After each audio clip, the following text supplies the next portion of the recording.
Hey guys, welcome back. It's Missy, and if you're new here, welcome. I'm a life and relationship coach, and on this channel we get to the root of the issue and learn how to heal and deal. So if that's your thing, go ahead and hit that subscribe button. I would love for you to be a part of the fam, and if you already are a subscriber, you know I appreciate you so much. So today's video we're going to be talking about how the father wound affects females in relationships, or women in relationships. So how they react to their partner and how they are in a more of an intimate relationship. I have a whole series on daddy issues, and I talk more in depth about how that affects you as a whole, as an individual, but today we're going to focus on how you are in an intimate relationship. So if you are a woman that's watching this, you can see if you can relate to any of these, and if you are a man that's watching this, you can see if any of your partner or any women that you have dated or are dating currently have some of these traits or have some of these signs. So I dive more into the role as a father in my series, but I'll give a little summary. And basically the father's role is to be the protector, the provider, the one that teaches you responsibility, and the one that helps you to venture off into the world. When you don't have that, you can struggle with feeling unsafe. You can struggle with responsibility. You can struggle with attracting men that make you feel unsafe or making you feel not good, and you often will be you'll often be with unmotivated or lazy men. So this can affect you in many different ways. One of the first ways it can affect you is you will be with a man that makes you not feel good enough. So you'll be with a man that makes you feel very worthless, maybe attacks you verbally. You'll be attracted to men that say really harsh things to you, and the reason why you're attracted is because deep down your inner child is trying to prove that you're worthy and good enough, and it's a way for you to heal the inner child wound of the men that were similar to your dad. You're like, hey, I am good enough, I am worthy. You keep trying to prove yourself, and you're trying to prove that you are worth loving because maybe you had a dad that had ignored you or made you feel very invalidated or always criticized you and never made you feel good enough.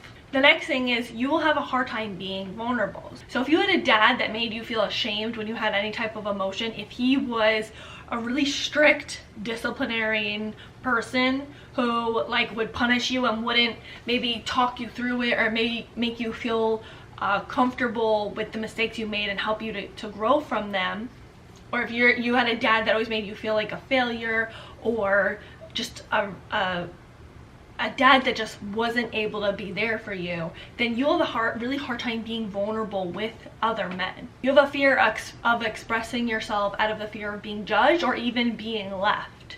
Because your dad maybe he would put you in your room and just leave anytime you were upset or you showed any type of emotion that he didn't approve of. You very much so have learned you need to keep to yourself, especially around other men. You learned I can't be vulnerable or my authentic self with other men because there may be some sort of punishment or consequence, and I don't want to be left or abandoned like the way my dad made me feel. The next is you weaponize your sexuality.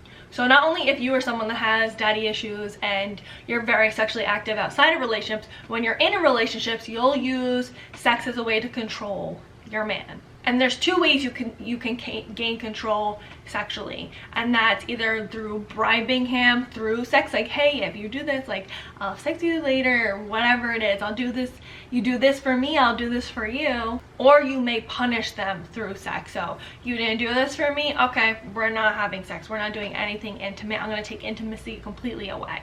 You didn't give me what you wanted, okay, no intimacy, no sex. Women are beautiful and they're sexual creatures by nature, and so that's one way they learned, oh, I can get attention and learn how to control men because I don't feel like I can speak my mind, or I don't feel like I have control in anything. So you've learned, oh, I can control things through my sexuality. And also it may be a way, if you're overly sexual with your partner, it's like, oh, I can convince them to stay with me. It will convince them to love me, to pay attention to me. Like maybe they're playing a lot of video games and you will, go put on laundry and try to have sex with him. And it's normal to have a healthy sexual relationship, but if you are someone that has this father wound, you will overly do it, and you will use sex to your advantage rather than I want that intimacy with my partner, I want to be close to my partner, I'm in the mood. It's more so I want to gain control, I'm feeling out of control.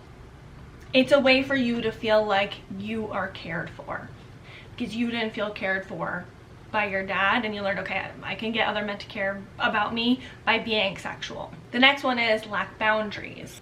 So a father's role is to help you to learn boundaries and to enforce those boundaries. That's where the disciplinarian comes in. That's where the protector comes in. Like, this is what you need, and this is how you protect yourself. These are the boundaries you need to put up in order to feel safe. Now, when you don't learn about boundaries or how to put up boundaries, then you will allow people to mistreat you, and you won't know what to do about it. Like, you'll be overly forgiving. You may fear you will be rejected by your partner if you set any type of boundary, and you fear you won't be loved and you will be abandoned if you set boundaries. You'll get stuck in this cycle of, I feel mistreated, I don't like what's happening, but I don't know what to do about it. Like, you may think, like, you may try to say something and then you may take it back, or be ready to say something and then not want to say it because of this intense fear of, like, what will happen if I do set a boundary, or if I do say no. You have this terrifying fear of saying no from this being abandoned and being rejected. It can come from not only if your dad didn't teach you about boundaries, but if he didn't let you say no to him. If you didn't feel comfortable being able to speak up and challenge him and say no, then you'll be afraid to say no to other men. The next one is constantly testing his love. You may have an insecurity that you are not worthy of love, or that a man can't truly love you. There's something in it. Like, something's gonna go wrong, it's gonna go awry, he can't truly love you. So you may constantly look for fights to see, okay, if I fight with this person, are they still gonna stick around? And if they don't stick around, then in your mind, you convince yourself, oh, look, I knew they would leave. I knew that they didn't truly love me. And it's that self-fulfilling prophecy of, in your mind, you believe no man really will love you. And so you start those fights, and you then cause other men to not love you, and you push them away. You may even find ways to be mad at your partner, because really you're just really angry at your dad, and you're angry at what he's done to you. And so you project that and put it onto your man, and you have triggers where there's certain things he may do that remind you of your dad, and you get overly angry at them. But then you may also be looking for things to be pissed off at him about, because you're so angry inside at your dad for the way that he's treated you. So when you start these fights, you're testing the boundaries the same way that a little kid tests the boundaries with their parents. So little kid, they always set the boundaries, like, see what they could get away with, and see, you know, will my parents still protect me? And that's kind of what you do with your partner. That little inner child's you comes out and says, okay, will my partner still love me and protect me even if I act this way? But it's completely different, because when you're a child, your parents should love you unconditionally no matter what, and show you, I'm still here, I'm a brick house, and you can't knock me down no matter what. Unless, of course, you do something drastic, like you kill them, or, like, you know, obviously there's bounds, but majority of the times, parents are supposed to be a brick house, and a partner's not going to be a brick house like that, because they're not your parent. They don't have that unconditional love. Love does have conditions. The next one is you project the man you want onto the person you're dating. You may want a man so badly, or you want to feel protected and loved and feel safe so badly, that anyone you date, you will project this ideology of who you want them to be rather than who they actually are. So they could be showing you who they are, like they don't show genuine care or love, but you tell yourself, like, oh, they're such a loving, caring person. Oh, they called me the next day after I had called them the day before. Or, you know, you'll try to see ways that they are this loving person when they may not be a very loving person or very nice person at all. You have rose-colored glasses on because you need that in order to feel safe and secure and okay. But generally, they're not usually that man. Like, the people around you will be like, hey, that's not really a good man. You'll be like, yes, you need to get to know him. You don't really know him. Like, he's such a good guy. He's like the man of my dreams. Like, you'll project this loving whoever you want onto this guy when he may be far from it. So if people you love and care about are warning you, like, I mean, people you trust, not randoms, like, you get to dictate like what opinion you want to take in. But if they're the people that you really love and trust and care for are saying, hey, this guy isn't all that is out to this guy's not who you make him out to be, then you should consider that opinion definitely. And they most likely see things that you don't, because you may have a consistent problem where you project this positive image onto the guys you date. The next one is you feel you need to be perfect for your partner. So You have an idea in your head of the woman you need to be to keep a guy around and for you to maintain a relationship. So you're the type, you're a people pleaser, you may not speak up often, you often never feel good enough, so you're always trying to push the bounds and do better and better. You fear if you don't change that your man will leave you. So you try not to start any fights, you may tiptoe around your man. And it's not even necessarily that there's anything wrong with your man, it's not maybe, I mean, there are guys that maybe will make you feel like you can't open up to them or that you can't have a conversation, but you may have like a great guy that's willing to, you know, hear you out, but you're so terrified of opening up and saying anything negative and being authentic out of the fear that he will leave. So you are like, okay, I have to be this certain type of woman in order to keep and maintain my relationship, otherwise I may get left. And this can come from with your father, that your dad often wouldn't pay attention to you or wouldn't validate you.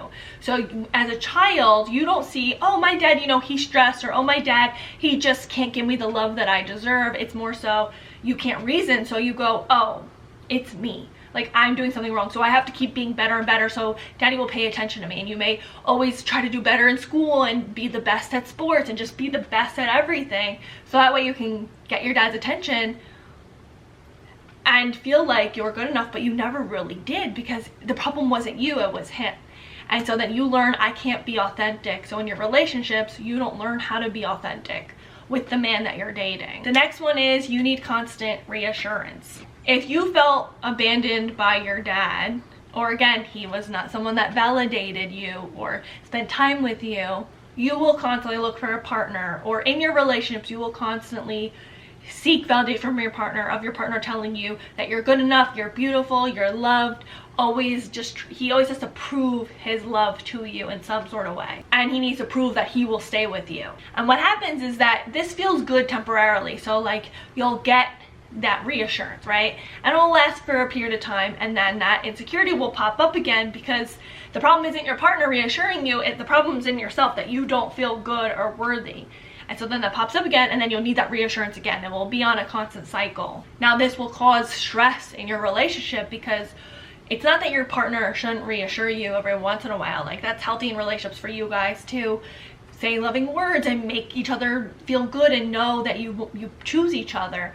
But when you come from a place of insecurity, it's never enough from your partner. So it will create stress in your dynamic, and your partner will get overwhelmed and stressed by how needy you are. And the last one is you don't trust your partner. So growing up, if you didn't feel like you could trust your dad, then, or in your parents in general, but this has to do with daddy issues, but if you didn't feel like you could trust your dad, then you also don't learn how to really trust yourself, because your partner, your parents are supposed to teach you who you can and can't trust.